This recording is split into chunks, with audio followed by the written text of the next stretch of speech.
Pensez-vous que je suis une servante ou une bibliothécaire? Ouais, moi aussi je le penserais si j'arrivais face à face avec moi-même dans la rue. Nous sommes fabuleusement riches, mais mon père milliardaire et me force à faire semblant d'être mendiante. Allez John!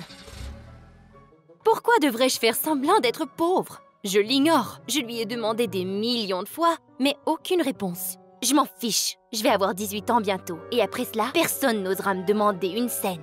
J'en ai marre de faire semblant. Je mérite mieux. Merci John, à ce soir.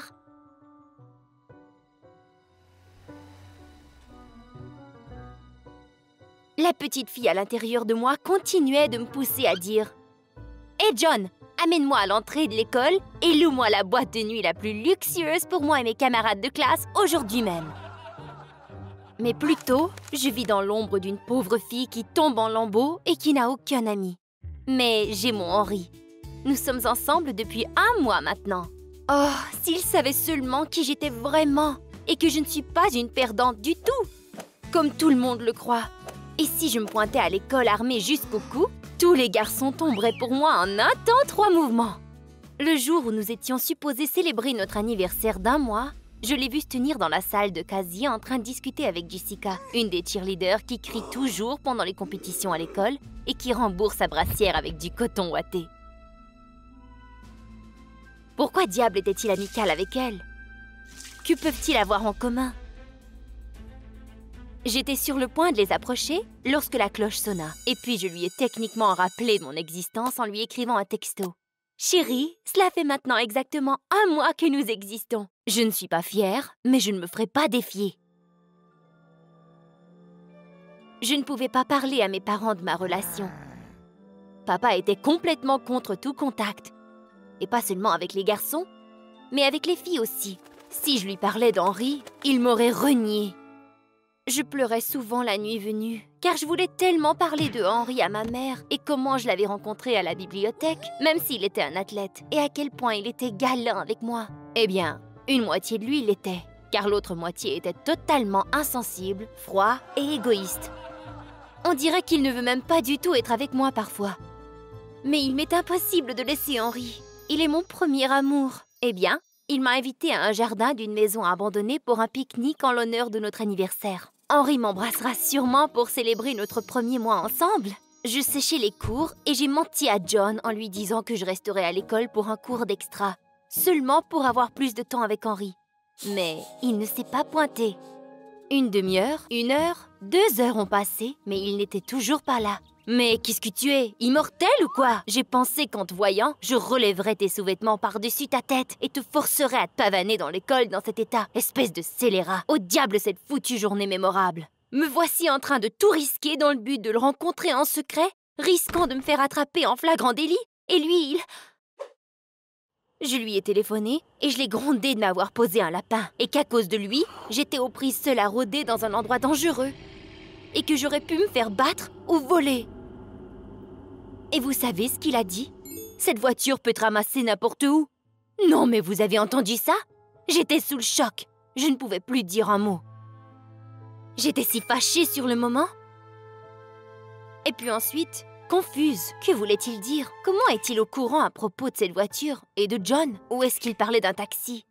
Je l'ai rappelé au moins 100 fois par heure, mais il ne répondait plus. Et puis, j'ai décidé que je découvrirais moi-même ce qui se passait. J'ai comparé tous les faits.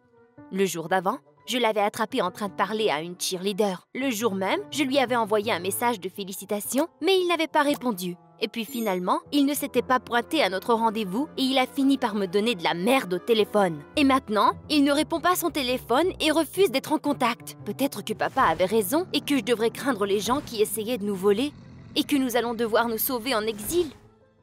Il me disait constamment « Personne ne doit être au courant de notre richesse, sinon nous aurons de gros ennuis. » J'avais très peur, car il ne s'agissait pas seulement de moi, mais de mes parents aussi qui étaient à risque. Peut-être qu'il s'était trompé, mais sinon, s'il apprenait tout, devrais-je cacher? Est-ce que je devrais contacter un inspecteur privé? Bientôt, l'exactitude de ma décision était confirmée encore plus. Ce soir-là, pendant que je me préparais pour un projet de bénévolat pour les pauvres, j'ai entendu ma mère accuser mon père d'être égoïste et qu'il risquait la prison pour 20 ans et que tout se terminerait et que notre famille tomberait en lambeaux. J'ai tenté d'en entendre encore plus, et puis durant le dîner de famille, j'ai décidé de distraire maman et papa avec d'autres sujets. Pour une raison que je ne comprends toujours pas, je me suis échappée et j'ai parlé de ma relation. Et papa a littéralement explosé et m'a brutalement interdit de voir qui que ce soit. Comme si tout le monde autour de moi était un traître ou un voleur. Nous ne pouvons définitivement plus continuer sans un détective. Quelques jours plus tard, dans la voiture, John n'a pas remarqué les bagues dispendieuses qui étaient sur mes doigts. Je les avais vendues pour payer un détective privé. Et prise dans toute cette situation d'action de détective, j'ai oublié d'écrire à Henry pour quelques jours.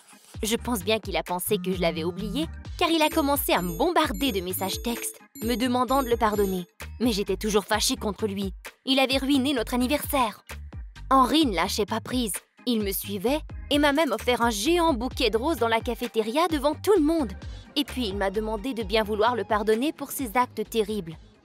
Comment pouvais-je ne pas le pardonner, spécialement quand il faisait ses ébats publics, qu'il avait eu tort et qu'il ne voulait qu'être avec moi? Évidemment, j'étais stupéfaite et j'étais aveuglée, spécialement lorsqu'il a suggéré que nous donnions une seconde chance à notre petit rencard.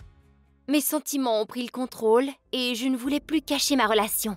En arrivant à la maison, j'ai donné un coup dans le dos de mon père en lui montrant mon gros bouquet. Il cria « Mais qu'est-ce que c'est que ça? Qui t'a offert ces fleurs? Jette-les maintenant !»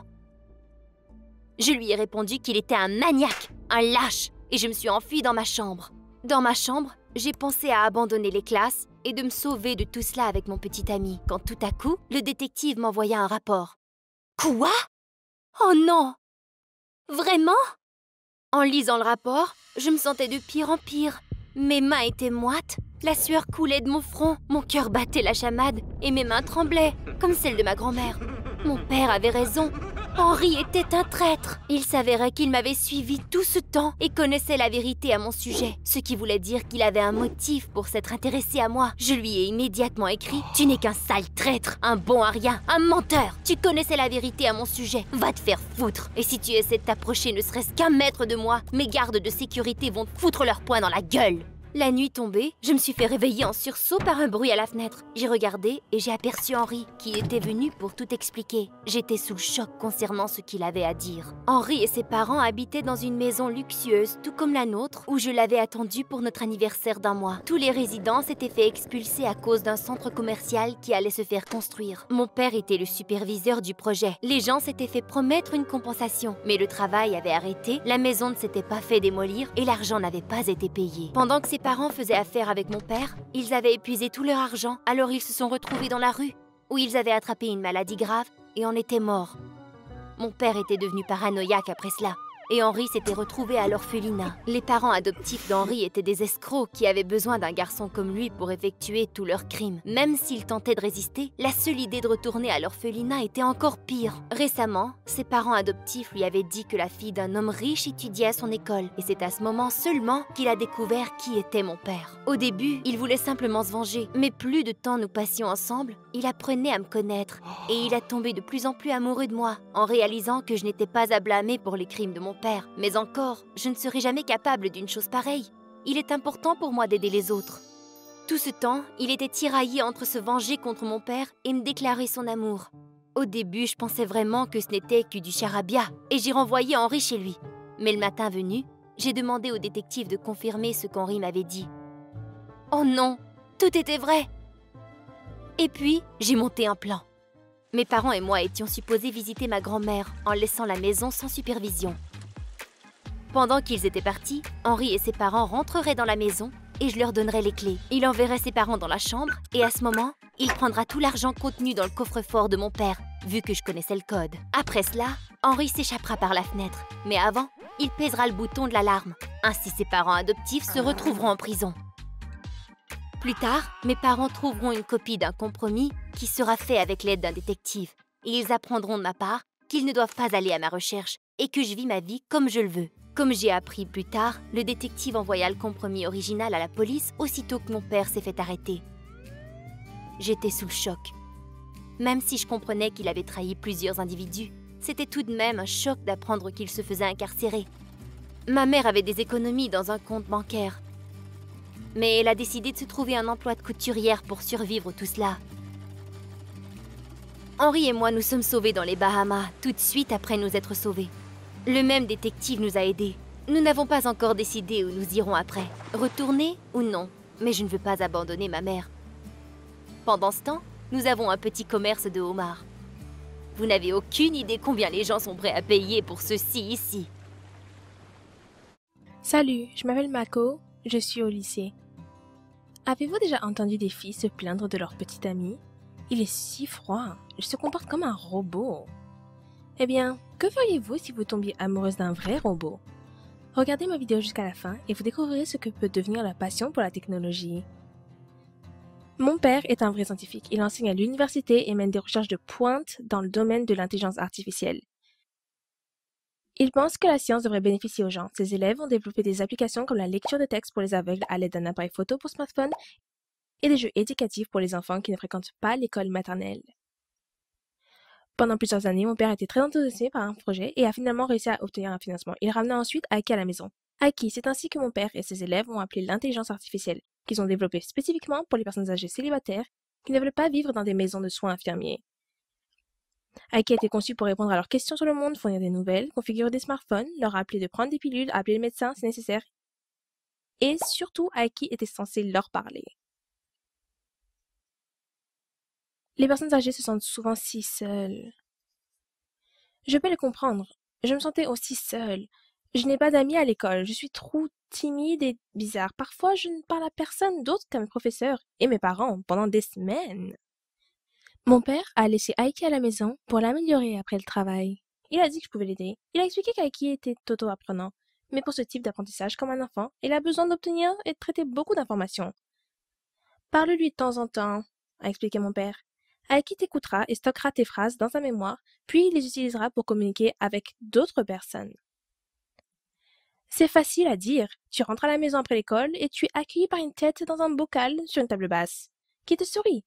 Je disais bonjour et je m'enfuis dans ma chambre. Mais papa rentrait toujours si tard et Aiki était tout le temps seul. Je me sentais un peu désolée pour lui et j'ai commencé à m'attarder. Nous avons bavardé quelques minutes, puis 5 minutes, puis une demi-heure. Je me souviens pas avoir autant parlé de ma vie. Au début, je lui ai parlé de la météo, de la politique et d'autres choses intelligentes, en gardant à l'esprit que je devrais aider l'IA à apprendre. Mais c'est devenu trop ennuyeux. Je lui ai alors parlé de mon école, de mon sentiment de solitude, à propos de la façon dont je vois rarement mes parents et comment je n'arrive pas à prendre ma décision finale pour l'université. Au début, Aiki répondit « Oui, continue », et très intéressant, mais au bout d'un moment, il a commencé à me poser des questions. Il terminait mes blagues préférées pour moi. Il riait avec moi. Il m'a dit que j'allais bien. Ai-je mentionné que je n'ai pas d'amis? Je n'avais aucune expérience relationnelle. J'ai donc commencé à traiter Aiki comme un ami. Parfois, j'oubliais de faire mes devoirs, emportés par notre conversation. Et quand mon père est rentré à la maison et l'a pris pour la mise à jour, j'étais bouleversée, comme si j'avais été privée de quelqu'un de très cher. Une fois, je discutais avec Aiki comme d'habitude. Je me suis plaint auprès de lui que le bal allait arriver et que personne ne m'a invité, que personne ne m'aime. « Je t'aime bien, dit-il. Vous souvenez-vous de la première fois où quelqu'un, vous a montré des gestes d'affection, a essayé de faire un pas vers vous, tout simplement? Comment avez-vous réagi? Mes joues étaient rouges, je suis partie dans ma chambre. Qu'est-ce que je pouvais dire? Il est irréel, artificiel, et son compliment aussi. Mais j'étais tellement contente de l'entendre. À partir de ce jour, nos conversations sont devenues différentes. Je ne parlais pas beaucoup aux garçons auparavant, mais j'ai regardé suffisamment de films pour adolescents pour comprendre la façon dont mon visage rougit et mon cœur bat la chamade. Oh mon Dieu! J'ai le béguin pour un robot! Bien que je puisse l'appeler robot ou intelligence artificielle, il est tellement réel pour moi. Et comment pouvait-il savoir toutes ces choses? Des blagues et des phrases d'accroche si mauvaises que j'ai failli tomber du canapé en riant? Compliments? Flirts? Je ne lui ai certainement pas appris ça. Hein. Je ne savais pas comment faire ça moi-même. Et si la science était allée si loin que mon père avait réussi à créer un esprit vraiment vivant, et il se trouve que cet esprit et moi, nous avons trouvé le bonheur en compagnie de l'un l'autre. Mon petit ami robot et moi, je sais que ça semble fou, mais je me sentais tellement heureuse. Même ma mère a remarqué quelque chose et a plaisanté en disant que je dois avoir un petit avenir à l'école. Maman, mon petit ami était juste sous ton nez. Un soir, j'ai pris mon courage à deux mains et j'ai touché le visage d'Aiki avec mes lèvres. Mais ça ne m'a rien fait ressentir. C'était qu'une projection de lumière sous la forme d'un visage humain. J'ai presque pleuré. Plus tard, j'ai demandé à mon père s'il allait créer une sorte de corps humain pour Aiki. Papa était content que je m'intéresse à son travail. Si seulement il savait. mais a commenté que fabriquer des corps ressemblant à des humains était trop peu pratique et même s'il avait prévu quelque chose comme ça, cela aurait été délégué à une équipe complètement différente. La robotique est fondamentalement un domaine scientifique différent. J'essaie de cacher ma déception, puis mon père, enthousiaste, a dit que Aiki était assez bon pour le tester avec des vraies personnes âgées. Quoi? Mon Aiki va être envoyé à un vieil homme ou une vieille femme? Papa a dit qu'il prendra un échantillon de test, comme il a appelé mon copain robot l'autre jour. J'étais submergée par cette nouvelle. Mon seul ami, mon bien-aimé. Non, non, non. A-t-on déjà essayé de vous séparer de votre premier amour? Ils ont probablement dit, ne traîne pas avec ce garçon, sinon on te mettra en résidence surveillée. Ma situation était bien pire. Je n'arrivais pas à dormir. Toute la nuit, j'ai fait des plans fous et stupides. Je m'imaginais fuir la maison en emmenant Aiki avec moi. Ce ne serait pas facile, mais j'ai presque l'âge légal. Je travaillerai à la station-service et Aiki m'attendrait dans un motel le soir. Nous regarderons des films stupides et nous tiendrons la main. Hein? Non, attends. Il n'a pas de main, mais tout le reste. Le matin, je suis allée à l'école comme d'habitude. J'allais faire une fugue audacieuse après l'école. Mais à mon retour, mon père était déjà à la maison. Et pas seul. Il a ramené un tas de ses étudiants avec lui. Il s'est avéré que le test nécessitait beaucoup de travail et les étudiants ont accepté d'aider avec des heures supplémentaires. Je ne pouvais pas sortir Aiki de la maison avec une telle foule autour de lui. Je me suis assise dans les escaliers et j'ai regardé à travers la balustrade des étrangers avec des ordinateurs portables taper quelque chose, parler au-dessus de sa tête, peut-être changer de façon irréversible sa personnalité en faveur de certaines personnes âgées. Soudain, j'ai entendu une phrase familière. L'une des premières blagues qu'Aiki m'a racontées toute seule. Mais ce n'est pas lui qui l'a dit. J'ai regardé l'un des étudiants les yeux écarquillés. Une coïncidence? Non! La prochaine chose que j'ai entendue de lui était une phrase d'accroche absolument terrible qui a fait rire tous les élèves, tandis que mon père soupirait juste. Qu'est-ce que tu as appris à notre IA? Grommela mon père. Que penseront les personnes âgées lorsqu'un appareil commencera à flirter avec elles? Elles se sentiront vivantes, répondit l'étudiant. Tout le monde a encore ri tandis que ma tête tournait. Je suis descendue des escaliers et j'ai offert à tout le monde des biscuits et du jus de cuisine. Les étudiants ont fait une petite pause pour une collation et j'ai décidé de parler à ce type. Comme il s'est avéré, l'échantillon de test n'était pas en une seule copie. Le second est resté à l'université et il a été enseigné par les étudiants. Et ils ont partagé le même logiciel. C'est pourquoi Aiki était si intelligent. C'est ainsi qu'Aiki a su des blagues que je ne lui ai pas enseignées. C'est pourquoi l'IA flirtait avec moi. Il n'est pas devenu vivant, il ne m'aimait pas. Il n'était qu'un jouet bien fait sur lequel travaille toute la faculté. Le gars dit qu'il avait amélioré Aiki de manière significative. Grâce à moi, il ne s'est pas comporté comme un travailleur en soins infirmiers à domicile, mais plutôt comme une vraie personne. Comme si une vraie petite fille venait rendre visite à ses grands-parents. Cela a apporté un peu de réconfort. J'étais tellement contrariée que je n'ai pas pu résister à raconter comment je suis devenue proche d'Aiki, comment je lui ai parlé comme s'il était presque réel. Je n'ai pas mentionné le baiser sur la joue holographique, mais j'étais tellement rouge que le gars m'a probablement comprise. Et puis il m'a fait un clin d'œil. Sais-tu pourquoi je me suis lancée dans ce projet? Il m'a demandé. Ce mec maintenant drôle et beau a avoué être un écologiste solitaire et impopulaire sans amis dans le passé. C'est pourquoi il a si bien compris ce que c'était pour les personnes âgées seules. Il a voulu les aider du mieux qu'il pouvait en utilisant les technologies avancées. J'ai soudain eu honte. Mon père et ses élèves faisaient quelque chose d'important et de significatif quand je me suis fait d'un petit ami robot. Et maintenant je suis jalouse de lui pour les gens pour lesquels il a été initialement conçu. Je n'ai pas eu le temps de trop m'énerver car l'élève m'a doucement tapoté du coude. Quand j'aurai fini de développer Aiki, ça va retomber dans un murmure complice. Je vais commencer à créer un petit ami parfait. Je l'ai planifié pour moi, mais tu peux me contacter si tu en as besoin. Et j'ai ri. J'ai cessé de me sentir terriblement gênée et honteuse et je suis même restée pour voir comment les élèves travaillent. Ils semblaient drôles et ils étaient tous un peu étranges. Ils ont appelé leur ordinateur portable avec des surnoms adorables et ils ont présenté ouvertement que les gens n'ont pas de vie personnelle ici car tout le monde est marié à la science. Plus tard, j'ai posé beaucoup de questions à mon père sur la vie d'Aiki et sur les autres projets.